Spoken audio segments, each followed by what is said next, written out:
I'm gonna make a motion. I gotta get out of here at 2:30. 2:30 I gotta be. So, we can't be, yeah. No dilly dally. Well, let's dally on the. No lollygag.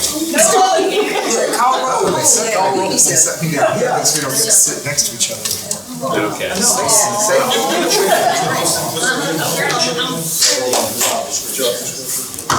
All right. I think it's time to call this meeting to order. This is the Civil Service Merit Board meeting for February 12th. So the first, well, let's go ahead and take roll for the record. Jane Roberts. Present. Cynthia Darrow. Here. Stephanie Taylor. Here. Scott Schimmel. Present. And Bill Lyons. I'm here as well, so all are accounted for. And the first item is the approval of the minutes for the meeting held on Wednesday, January 8th. I know we all received those. Motion. Have a motion to approve? Second. All those in favor of approving the minutes, indicate by saying aye. Aye. Thank you. Minutes are approved. Are there any reports involving litigation, Anderson? No reports from the law department. Okay. And right now, that is all we don't have an attorney. We'll discuss the attorney business a little later, outside counsel. And now it's time for the staff reports. Bradshaw. Thank you. Yes, I provided some updated handouts for everyone. I don't necessarily want to go blow by blow this month unless you guys have any specific questions or just want me to. But I do just want to start providing this sort of on a regular basis so you guys are aware of the jobs we're posting and some of those timetables and things. Thank you. That's very helpful. Yeah, thank you. So that's the big one here, the long one on the legal size paper. And similarly, the other one on the testing stats, that's the one with the blue on it. This just went back to, I started October 2nd, so I'm trying to make sure we're capturing all the things that we've done since I've been here, because I can actually speak to those somewhat intelligently. I will say we've been using the eSkill platform. That is eSkill. If you're looking at that, the number scheduled there, not Eskill. But that's the provider for our online remote proctored exams. So we've been using those remote proctored exams a bit, and the response rates have been good, which is what we were hoping for on some of those. So anyway, that's the test breakdown as far as the jobs that we've actually done tests for since I've been on board. So, does anybody have any questions about either of those things? What are the green highlights? That's unclassified jobs. We still track those because they come in on requisitions. But if that means it's exempt from civil service, so we're not testing. We're just sort of passing it through. But I do want to track those there. That's why there's so many NAs, because they're not actually testing it. Some of them are not even posted. Often they're not even posted. Yep. All right. Another thing, these are just sort of, again, I want these to just become routine, but I revamped the budget report as a result of the constructive feedback we received last month about the visibility issues, legibility issues. Gotcha. So this is just directly from Orbit. So if there's a problem with this one, you can blame our software system. This was just directly printed it from the Orbit thing. So the one that has February 12th in the upper left, that is those are numbers as of today. And then you can just see the columns there as far as the amended budget amount, expenditures, our balance, and our percentages. And I also printed one that says July 1st, 2024 in the upper left-hand corner. I'm sorry, and that's the baseline. That was the budget as it was beginning of the fiscal year. So there had not been any major budget amendments, but just to provide that extra point of reference to you guys based on the feedback from last month. Provided both of these reports for that. So this is a board-approved font, I think. We can say. Yeah. Unlike the 6-point or whatever we had last. Yeah, it is a little bit lengthier, but it does include every line item. Some line items, as you can see, aren't used. They just have zeros in them, and some of them are not really things that we can amend either. But that's the entire report. So. I didn't have anything I really wanted to highlight specifically, but I did want to make sure that was provided, and have any questions either now or as throughout any day, anytime throughout the month. Just give me a call anytime or email anytime, and happy to walk through it or anything like that. All right. Don't have a lot to say on the modernization initiatives. Some of those items I want to keep on the report every month to make sure we're still talking about it. I did ask for funds to expand our ability to test online, to amend that e-skill contract to get more licenses for more online testing. I'm hoping that appears in our next budget amendment. It's not actually come before council yet. Hopefully that does happen in the next month or so. But I did request that, and I also requested some funds to help with some of our. We have a small budget for publicity, for postings and doing some sponsored postings on Indeed and LinkedIn and some of those platforms, just to help our postings get a little more reach. So we'd ask for some of that. I think that's really those are the main things I wanted to highlight on that one. But really, I think a lot of things we're working on could fall under this modernization initiative. But the rules review and update project, in a lot of ways, is in keeping with that. We obviously authorized Devin Lyon to assist us with a comprehensive review of our mayor board rules. We did that at the end of December, if you recall. So I've met with Devin a few times just to check on progress on that. We met, the last time was last week. He is chipping away at that. We're giving some particular attention to some of our big rules, like Article 29, which has to do with layoff provisions and procedures, and Article 15 and 21. 15 is our big hiring rule for onboarding and bringing folks on, and then Article 21 is our promotion rule, our promotion procedures. So that's if you guys read the rules recently, you know that some rules are really big and really important, and then we got some that are like very, really small and never used. So, but a lot of our attention's going to those big, important ones. But he's making progress. We're hoping in the April, May time frame to be ready to talk about scheduling hearings and reviewing things, some of the work product, but he's still pretty deep in the middle of it right now. But overall, it's just a matter of a lot of it's housekeeping, as we discussed. But if anybody has any specific questions, there are no specific proposals at this time. We'll certainly have those available when they're ready, and do a thorough review process with hearings, etc. Any questions at all about the rules project? It's a heavy lift. Devin's working hard. Outreach events, I wanted real quick, and Kelly may touch on these too. We've been working together a lot on, had a really great event with public service a few weeks ago. I think brought us in the box on some things that we haven't done before, and I thought it went really well. We've got another event coming up with the KFD. If you guys follow any of the city's social media accounts, or I think we've even some news spots on the big recruiting event on the 26th of February to really help with fire recruiting for their next class, which we hope to have posted as soon as it's not been authorized. The requisition's not been officially approved yet, but hopefully it is in the next couple of weeks. And we'll have a posting for firefighter recruit, and then have this event shortly thereafter, and really drive up those applicant numbers, which is what we really hope to do. So that's exciting, but we're always thinking about outreach events and helping departments to get those numbers up. Since police is here, I'll go ahead and call them for, they've done a lot of fantastic outreach on their own this past year. And I think on the last, we just turned a selection in for the next class with, I think, 58 names on it, selections, which was about 58 or so, which was good, really good. We had over 800 applicants that we referred, which I was really pleased with. And I think a lot of that credit really goes to them and the recruiting efforts that they made in the summer. But I do hope going forward we can be even better partners to help them get more numbers and better numbers, and work together to keep keep bridging that gap and get them fully staffed. The last thing I wanted to really emphasize is another item we've had in prior months, which is the revamp of our application platform. That is moving.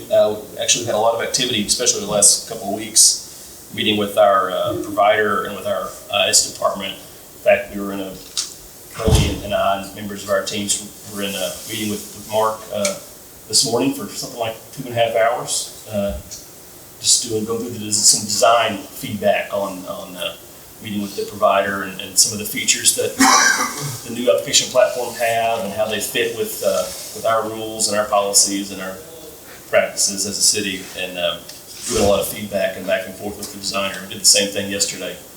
We did some questionnaires and things as well. So that's active. We're moving forward on that.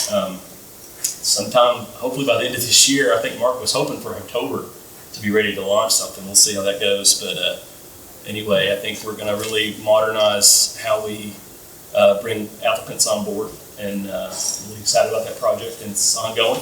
And that's the Oracle's the software vendor. Right. We're not recruiting Oracles for the city. Might as well. You know, it's the Oracle's we're using PeopleSoft now, which is an Oracle product.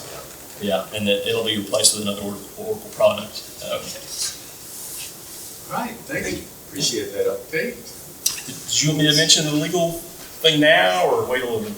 I think, don't we have an item? We have an item. Yeah, for the outside council. Right. Yeah, we can go ahead and I'll talk about it then, and we can jump in, that'll be fine. And say, Dr. Kelly Newman is here. Hey, Peter, good afternoon, everyone. I hope everybody's doing well. I'm going to start where Nick ended with the efficiency idea. We call it the fusion migration. He's calling it the Oracle recruiting process, and the platform is all the same thing as we are looking at becoming more efficient. As our conversation today, we were talking about something that started 25 years ago, and the first conversation that we had is like, no, we don't need to do what we were doing 25 years ago. Let's make a little bit of change. And so we're really excited about seeing some of the changes that will take place as a result of this migration and the changes that will happen. And part of that also talks about what we've been doing in HR. The first thing on the agenda is talking about the structural changes. It's done to increase our efficiency level. And so what we sent out to all of the departments is that HR is now broken up into 3 departments, basically 3 subsections. It is operations, it is business partnerships, and then the last one is the data analytics piece.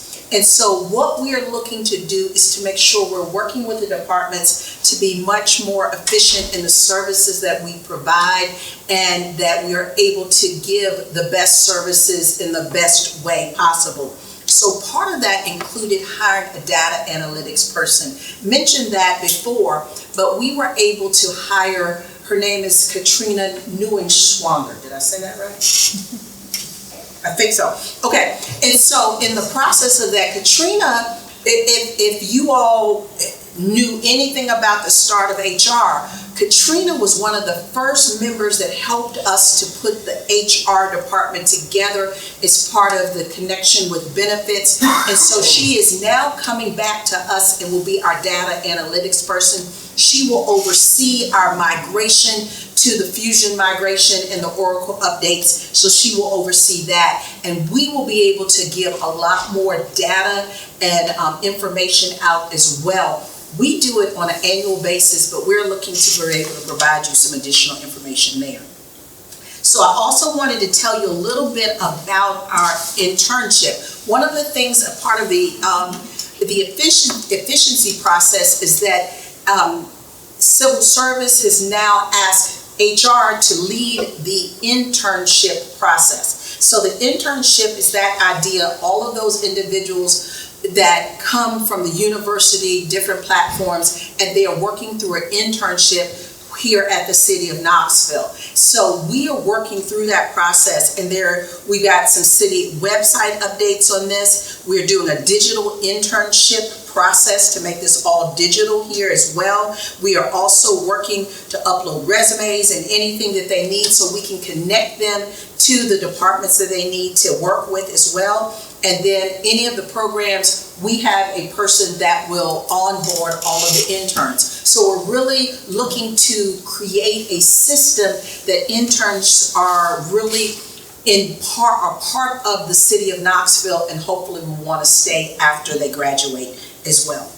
Benchmarking update, we have a committee that is part of that. Nick is part of our HR committee. Also Brooke Bright from the police department and Chad Wealth from operations, I think is the right term. And they are part of a committee, an HR committee that has been formed for multiple years that looks at all of our benchmarking information. They look at the reclassifications, the reallocations, the retitles, and the new classifications. All of this information was due at the end of January. So all departments, we have to submit some information to you all, and the final meeting is next week. So in March, we have to bring this back before civil service. So we will get this information, Nick's part of that, and we will bring that back to you all as well, because that's what we will put into the budget for the new year. So any of the allocations, retitles, not retitles specifically, new classifications, how it impacts the classification system will be there as well. We are also going to meet to talk about what is happening with the fire department and any recommendations that McGrath is asking for changes in pay. Last year, the police department, we used Vasco to look at that, and this year we're using McGrath. So we're all in the process of that as well. The next thing that I wanted to mention is the Title VI report. It's due February 28th. In the past, we've gotten information, and we will go back to civil service to get some additional information, but our Title VI report is due to City Council on May 1st. So we changed the deadline to February 28th, and we will compile all of the reports. We have 5 community agencies that we work with, and we will submit that to City Council by May 1st. And the last but not least is our supervisory training. Our supervisory training will be in March 6th, and will deal with coaching and employee engagement. And so it will be in person. So if you want to spend the morning with us, Leah Pendaris will be overseeing all of that, and we can get you information about that as well. Thank you. Does anybody have any questions? Very good. Thank you for doing that. I don't think we have any unfinished business, so under new business, we have item 5, request to cancel the eligibility register for real-time information center specialists due to changes in the qualification standards and the selection procedure pursuant to our Rule 1002 requested by KPD. Nick, would you like to give a brief overview, and then we can hear from folks at KPD on this as well if we need to? Sure, yes, there is a mechanism in this Rule 1002 that allows for the cancellation of an eligibility register given these criteria, so we were very deliberate in our word choice. But if there were changes in the qualification standards and changes in the selection procedure, that those are justifiable grounds for canceling an eligibility register. And they're here to speak to the content of those changes. But I felt like, and they asked to have this agenda on there. I will say, I believe there were 6 names on this register. Remember that, 6? We tested for that more than a year ago. So the outside applicants have already fallen off because they fall off after a year. So the 6 that are still on there are current employees. But if obviously if the position changes substantially from the time that we test for it, and the test itself needs to change, it's not really fair. It becomes an apples and oranges situation. So this person has a 96 on this test. That is not the same thing as a 96 on this test, because the test changes. So that's just sort of the nuts and bolts of how it worked. But I think Chief Noel is here to speak as to the content of the changes and justification for that. Thank you. Thank you. I'll speak very briefly, and I'll turn it over to Captain Schaefer, who's been more in the weeds with this. You're exactly right. So this register's sat for a long time and sat for 14 months, which certainly concerns us because a lot of those people have fallen off, most likely will have gotten other jobs. We've not interviewed anyone yet for this position. But I think more importantly, the Real-Time Information Center, as we envisioned it back then and how it's going to exist now, has changed a lot. So we are in the process now. I think we have a draft of a new register for this, new job description for the position that we're going to present to you all, based upon some new software and the way we're going to operate. So if you all would allow us to cancel this, what we'd like to do is to present you all through the civil service process an updated job description, and then repost to try to refill those positions with people that meet the job description that we're looking for. I don't have a problem if I can have my team reach out to everyone that's on the list now once I repost this to let them know if you want to put it back in for. This is not any other reason other than the fact that we were trying to get the most qualified people possible. Captain, is there anything I missed? No, I think the only thing that I could add, maybe a little bit of background, because I'm sure the question is, well, why didn't we act on that list much sooner? Last year, the intent was to try to get the Real-Time Information Center up and rolling. So a lot of things were happening at the same time. The requisition for the professional staff positions, we were looking into software, looking into funding. Through the use of our technology consultant, we started looking at the various options for software for the Real-Time Center. And that process slowed a little bit just to make sure that we got it right. Then we saw the opportunity coming for funding and ability for increased funding if we bundled some technology together. Council just voted on that at the beginning of January. So we didn't want to hire folks and not have anything for them to do because we were trying to get the technology in place, and that's where the delay came from. But the other thing that it's done, which I think will make our hiring and our selection of candidates much better in addition to the center itself, is now that we know the software that we're going with, we have a better idea of the operation, we can improve on the posting.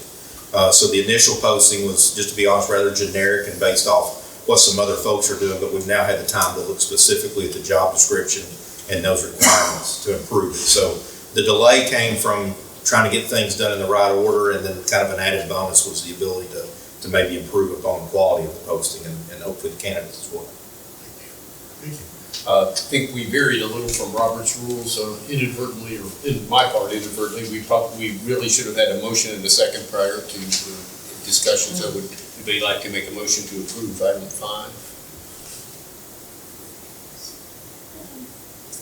I would like to just know more about the real-time information center. Well, I say if we had a motion and a second, then we'd open to discussion. Yeah. And second, all those in favor? Well, we're not ready. Let's go ahead and have the discussion at this point and questions. So I think, Jane, if you'd like to then ask about it. I'd just like to hear a little more about that specialist position. Sure. So in a nutshell, what the Real-Time Information Center does is it provides information to the officers and the investigators in the field. It's most commonly known for its ability to integrate cameras that are public facing, cameras that we purchase and install publicly. And when a call comes into 911, the Real-Time Center is watching the calls come in and looking at what technology they have to support that officer. So it could be a traffic accident, it could be a missing child, it could be a robbery, and they're looking to see what do we have in the area. Do we have a camera in place to where we can start looking while the officer is driving to the scene and start affording them some information. So a lot of what they're doing is trying to provide the officers so that they can focus on what's in front of them, but looking at cameras, looking at our records management system, looking at the call history for this location. They're looking up to let the officer know, we've been to that address before, and it's a missing child and we found him here. Or it was a domestic and there's an order of protection in place. So they're doing a lot of behind the scenes while the officers are responding. The other thing they're doing is investigative work. So some of it is it's real time, but it's historical. So when investigators work in a case, they go to the Real-Time Center and say, hey, do you have any cameras in this area, or do you have anybody that's registered a camera that we could reach out to? And so they're providing information. So this position, all that to say, this position, the specialists are the ones that are actually sitting there at the computer console, almost like a dispatcher, taking that information in and putting it out to the officers. I know we had mentioned that there had been previous applicants prior and now we're like updating, moving that forward. Just have questions on making sure that those who were on there for the past year or so are still eligible to be reconsidered. They have to reapply, and once we cancel the register, it's supposed to down to zero. But I think, and the chief mentioned he would let those folks know, and we would certainly be more than happy to do the same. We may be required to do the same. There's only about 6 on there. But all the outside applicants have already fallen off because it's been more than a year. But there could be new applicants theoretically. That's the whole point is to Yes, get, the whole point, yeah. So you had a job post out there, but the specifics have changed, so you just want to put a new one, so we're just having to officially cancel the old one. Correct, yes, so like I said, now that we know the software we're getting and how that operation will unfold, we can make that a more descriptive. Nothing would be deleted from the old as we've looked at it, but we could add to it. And I'll give you a perfect example. Under the requirements of the job, there was nothing in the old one about talking on the police radio. But we now know that will be an integral part of this specialist position, is communicating to the officers in the field over the radio. And that's a pretty critical position. So it's things like that we now know need to be. I understand we're having to do all this just because basically we have to be official about why we're not hiring for the previous post, right? Because we have to have an official record of that previous job post so that we cancel it for the right reasons. And it's changed, if I could add, I was at council meeting, it was a very lengthy discussion about this whole, the way all the camera systems and everything is going to work, so it's necessarily going to change the job of managing that, along with the other changes in technology. So I think from our point of view officially, Scott, as you said, that old job position needs to be changed because the job has changed, and this is just a formality of making sure we segue from that to the next position. But we're not really changing the old one, we're deleting the old one, creating a new one. Yeah. And that process just requires us to vote. That's correct. That's fine. That's correct. Yes. Any other questions or discussion of this request? Appreciate you bringing it to us. I think this is a very rational way to proceed and get this job exactly like you wanted, rather than trying to work with one that didn't go anymore. So we have a motion and a second. I believe there's no more discussion. So all those in favor of item 5 indicate by saying aye. Aye. Any opposed? Ayes have it. Item 5 is passed. Thank you. You bet. So now we have item 6, avoiding conflicts of interest related to the dual role of the CSMB Executive Secretary and Director of Fleet Services. I believe that applies to Mr. Bradshaw, so you'd like to. Yeah, I appreciate that. I wanted to bring this to the board's attention. I met with obviously the city's chief ethics officer, the law director, Mr. Swanson, and met with him when I first accepted this position, and I was very mindful and cognizant of the fact that I do not want to present a request as fleet director that I then approve as Mayor Board's executive secretary. So what we had established was that as I was the co-executive with Vicki at the time, I approved all the forms in the city except for fleets, and Vicki would do those. So that's been the arrangement. Vicki's no longer employed, so we're in need of finding a new arrangement. And I wanted to be as transparent as possible at that. So I consulted with the law department again, Anderson and Deputy Director Mills, about an alternative arrangement so that I do not find myself in this position. My suggestion, and I'll do whatever the board wants to do, obviously, and I don't know if Anderson wants to weigh in on this, but one of the option that we had talked about that I think is probably the most agreeable is to have our senior analyst Melissa Foster approve fleet items, and then maybe produce a log or something for the board's review. Fleet submitted this and I approved it, that sort of thing. And, just to provide full transparency, and I still want requests to get processed, but I felt like that was probably the best way to go. But I didn't want to just make a decision on that. I feel like the board should make a decision on that, and I wanted to be available for any questions or alternatives or feedback and that sort of thing. Okay. I would say, yeah, it makes all kinds of sense. So if it was a fleet item, would you be the one discussing with her? But you would be clearly wearing the fleet hat, and that would be at that time, and she would be fully wearing the civil service And in all honesty, right now, I'm spending most of my time in civil service. I do sign things for fleet. My secretary does most of it. We're talking about selections, and I have a deputy director who does a lot of the work. I approve it and I'm involved. But it is my request. Ultimately, I'm the one that approves all of it. So it would not be ethical for me to submit a request and then approve it myself. Submit a request to yourself. Right. How did Vicky handle it when she had vacancies?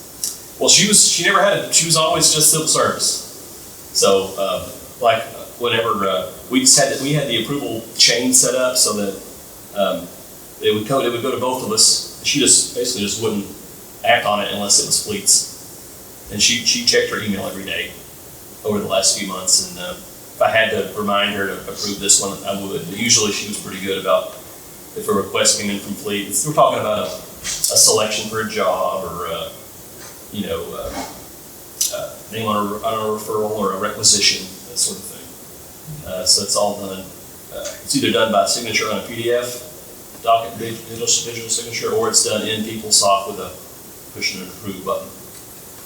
But she would just do that. She had the same permissions as I did, and she would approve mine, and I would approve everybody else's.